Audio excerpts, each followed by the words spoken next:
12월 8일 금요일자 노준엽의 날마다 성경 욥기 31장 24절로 40절 말씀.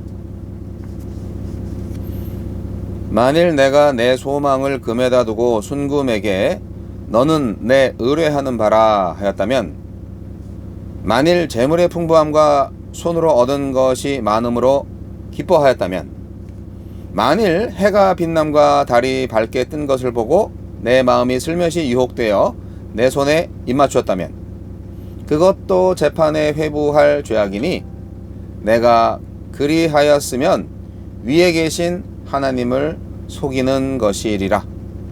내가 언제 나를 미워하는 자의 멸망을 기뻐하고 그가 재난을 당함으로 즐거워하였던가? 실상은 나는 그가 죽기를 구하는 말로 그의 생명을 저주하여 내 입이 범죄하게 하지 아니하였노라. 내 장막 사람들은 주인의 고기에 배부르지 않은 자가 어디 있느뇨 하지 아니하였는가? 실상은 나그네가 거리에서 자지 않도록 나는 행인에게 내 문을 열어주었노라. 내가 언제 다른 사람처럼 내 악행을 숨긴 일이 있거나 나의 죄악을 나의 품에 감추었으며, 내가 언제 큰 무리와 여러 종족의 수모가 두려워서 대문 밖으로 나가지 못하고 잠잠하였던가? 누구든지 나의 변명을 들어다오. 나의 서명이 여기 있으니 전능자가 내게 대답하시기를 바라노라. 나를 고발하는 자가 있다면 그에게 고소장을 쓰게 하라. 내가 그것을 어깨에 매기도 하고 왕관처럼 머리에 쓰기도 하리라. 내 걸음의 수효를 그에게 알리고 왕족처럼 그를 가까이 하였으리라.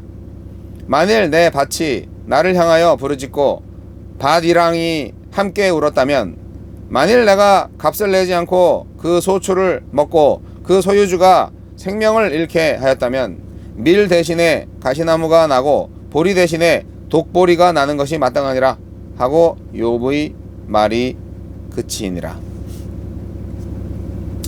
전능자여 대답하소서. 이해할 수 없는 고난 중에 있던 욥은 자신의 의로운 행위들을 열거하고 하나님이 자신의 변론을 들으시고 반응하시기를 촉구합니다. 나에게 주시는 교훈은 무엇입니까? 욥은 재물에 소망을 둔 사람이 아닙니다.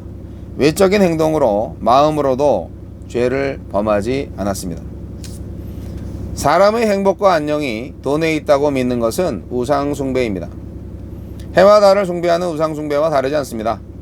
탐심을 넘어 집착에 빠져있는 세태 속에 돈에 대한 내 자세는 어떠합니까? 욥은 자신을 미워하는 원수의 멸망을 기뻐하지 않았습니다. 원수를 사랑하고 그를 위해서 기도하는 것이 우리가 따라야 할 마땅한 삶입니다. 예수님께서 제자들에게 주기도문에서 가르쳐 주신 바입니다. 용서해야 할 이름이 있습니까? 욥은 나그네들에게 문을 열어주었습니다. 나를 먼저 하나님 아버지의 집으로 환대해 주신 그 마음을 아는 자가 믿음으로 타인을 환대할 수 있습니다. 욥은 사람들의 멸시가 두려워서 죄가 있는데도 없는 것처럼 하지 않았습니다. 하나님께 내 죄를 숨기지 않을 때 사람들 앞에서도 당당할 수 있습니다. 죄를 숨기지 말고 모두 고하십시오. 욥은 지금까지 자신의 의로움에 대해 열거한 것을 하나님이 들으시기를 갈망합니다. 이것이 너무나 확실하여 서명까지 마쳤다고 합니다. 만약에 법적인 대적자가 자신의 죄를 기록한 고발장을 제출한다 해도 왕족처럼 당당히 지금까지 자신의 삶을 고할 수 있다고 자신합니다.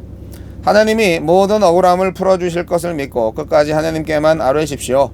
응답이 더딜지 몰라도 하나님이 듣지 않으신 것이 아닙니다. 사탄의 거짓된 고발에 조금도 흔들리지 마십시오. 욥은 부정한 방법으로 재산을 모으지 않았습니다. 남의 땅에서 나온 소산물을 탈취하거나 일꾼들의 노동을 착취하지 않았습니다. 하나님이 내게 허락하신 모든 소유물을 귀히 여기고 돌보되 다른 사람의 인권과 소유권 또한 깊이 존중해 주십시오. 주여, 하나님의 때에 하나님의 뜻이 하나님의 방식대로 우리 삶에 이루어지게 하소서.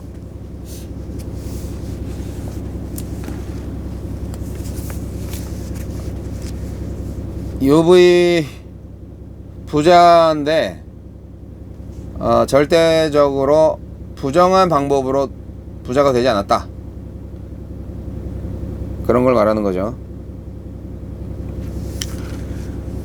그리고 뭐 해와 달과 별을 숭배하지도 않았다, 예, 그렇게 얘기하는 거고, 원수에 대해서 저도 그렇고 사람들이 아유 저 자식 저거 죽여버려야 돼 이렇게 나한테 해코지 하거나 객관적으로 볼 때 굉장히 나쁜 짓을 한 사람에 대해서 그렇게 정죄하고 저주하는 일들이 사실 많지 않습니까? 그런데 그런 짓을 하지 않았다고 얘기하는 거죠. 진짜 살다 보면은 저 사람 정말 죽여버리고 싶어, 그렇게 말하는 사람, 말할 대상이 그래도 몇 명이 있지 않나요? 저만 그러나요? 있어요. 근데 욥은 그렇지 않았다는 거예요. 예. 왜냐하면 그 죽여버릴 사람, 그 죽어 마땅한 그 나쁜 놈도 하나님의 자식이라고 믿는 거죠. 인정해야 하는 거죠. 그러니까 죽음의 권세, 살리는 권세 다 하나님한테 있는데 내가 그를 죽여버릴 수는 없다는 거죠. 그리고 죽어야 된다, 그렇게 저주를 하는 것도 하나님의 자녀에 대해서 저주하는 거니까 그것도 할 수 없는 거죠. 그게 이제 욥의 신앙입니다.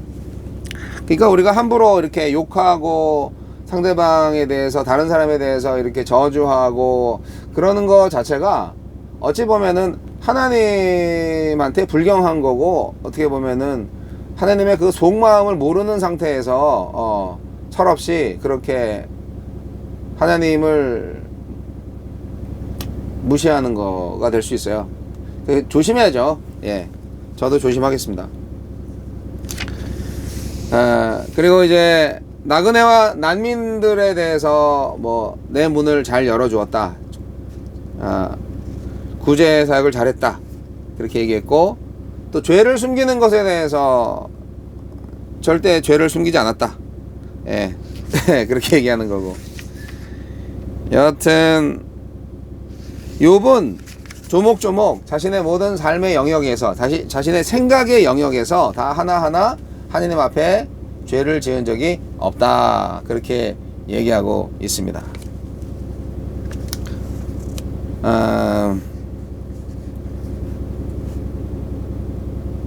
옛날에는, 지금도 그렇지만 땅에 대한 소유권, 그리고 땅을 가지고 있는 자가 이제 어떻게 보면 권력이 있는 자죠. 왜냐하면 땅에서 농사를 짓고 그리고 그 노동력을 활용할 수 있는 사람이니까. 어떻게 보면 지주라는 말도 있잖아요. 네. 그런데 이제 욥은 자기가 부당하게 땅을 착취하지 않았다고 얘기합니다. 그러니까 다른 사람의 땅에서 나온 소출을 무단으로 점유해서 땅 주인으로 하여금 죽음에 이르게 한다든지 또는 한숨을 쉬게 한다든지 그런 적이 없다 얘기하는 거예요. 그러니까 자신의 땅에 저주를 내려도 좋다, 만약에 내가 그런 일을 했다면, 이렇게 굉장히 자신만만하게 다른 사람의 노동에 대한 대가를 정당하게 내가 치르지 않았다면 나를 저주해라, 내 땅을 저주해라, 뭐 그렇게 얘기하는 건데, 네, 여하튼 우리가 밭작물을 먹어도요 땅한테 감사해야 돼요. 예. 저는 우리 어머니가 지어주신 농산물들이 넘쳐나서 다 못 먹어서 문제인데, 여하튼 땅이라는 존재, 이 농민의 삶을 살아보지 못한 사람들은 이 땅에 대한 고마움을 잘 모르거든요.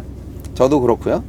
근데 참 이 땅이라는 존재가 하여간 심으면 나니까 정직해요. 아주 콩 심은 데 콩 나고 팥 심은 데 팥 난다는 말이 있듯이 배추, 무, 고추, 뭐 아주 여러 가지 작물들 하여간 땅에 심으면 잘 자랍니다. 열매를 맺고.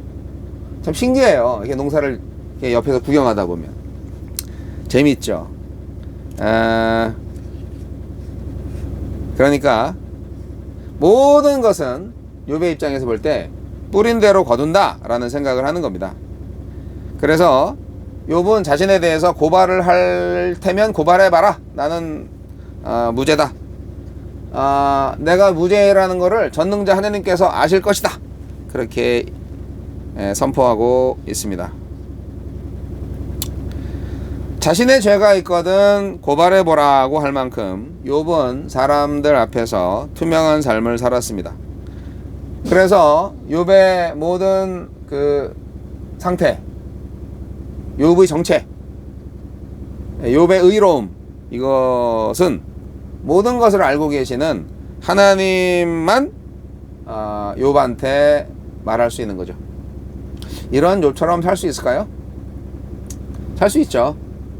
예수님이 우리의 죄를 대신 짊어지셔서 죄의 대가를 짊어지셨고, 우리는 그래서 날마다 예수 이름으로 살아갑니다.